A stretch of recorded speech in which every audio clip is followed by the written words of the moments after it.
সেদিন পেয়ারা মাখা খেয়ে এত ভালো লেগেছে যে আজকেও সবাই বলছে পেয়ারা মাখতে, তাই গাছ থেকে পেয়ারাগুলো পেড়ে নিয়ে আসলাম। এখন মাখানোর পালা। সেদিন যেভাবে মাখিয়েছিলাম ঠিক একইভাবে পেয়ারা মেখেছি, শুধু আজকে একটা জিনিস বেশি অ্যাড করেছি, সেটা হচ্ছে একটুখানি লেবুর রস। তো সবাই আজকেও বসে পড়েছি পেয়ারা মাখা খাওয়ার জন্য। তো আমাদের গ্যাং, আমার ভাই আর চলে এসেছে ভাইয়ের আরেকটা বন্ধু আজকে আমাদের সঙ্গ দিতে। তো সবাই মিলে আজকে খুব মজা করে খেয়েছি পেয়ারা মাখা। কি পেয়ারা মাখা দেখে কি তোমাদের জিভেও জল এলো? তাড়াতাড়ি মাখিয়ে ফেলো ঝাঁটাফাট বাড়িতে, এমন ভাবে দেখবে খুব সুন্দর লাগে খেতে। আমার ভাই আর আমার আরেকটা কাকাতো ভাই ছিল না বাড়ি, ওদের জন্য তুলে রেখেছিলাম।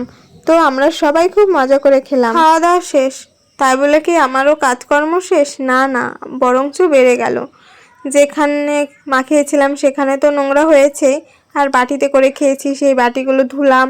তারপর বাবার ঘর ঝাড় দিয়ে, আমাদের ঘর ঝাড় দিয়ে এখন ঘরটা মুছেও নিচ্ছি। ঘরটা মুছে আবার আমি স্নান করব। সকালে একবার স্নান করেছি, আমাকে আবার করতে হবে। স্নান করার পরে রান্না করলাম, ঘর ঝাড় দিলাম, আর সারাদিন থাকলাম। আমার ভালো লাগে না, আমার মানে গায়ের মধ্যে কেমন একটা লাগে।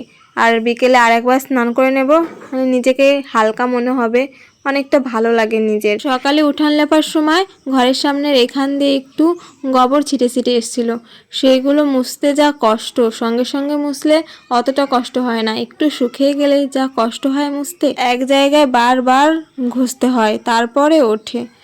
মানে কি বলবো, গোবরের যে এত দাগ, সত্যি গোবর যারা ব্যবহার করে তারাই জানে যে গোবরের কতটা দাগ লাগে। যাই হোক, তো আমার ঘর মোছা কমপ্লিট। এখন আমি স্নান টান করেও চলে এসেছি। আবার এই যে স্নান করে নিলাম, আমার অনেকটা শান্তি লাগছে সত্যি।